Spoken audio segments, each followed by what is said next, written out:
Hi guys, itry natin mag-withdraw ngayon sa mga ATM machine gamit itong bagong PayMaya. So, try natin kung gagana ba siya kasi meron tong funds. So, tingnan natin at i-check natin kung gagana siya.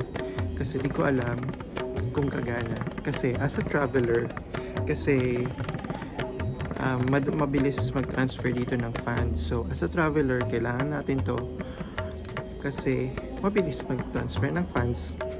Ulit-ulit lang. So, try natin kung gagana siya sa mga ATM machine. Tara!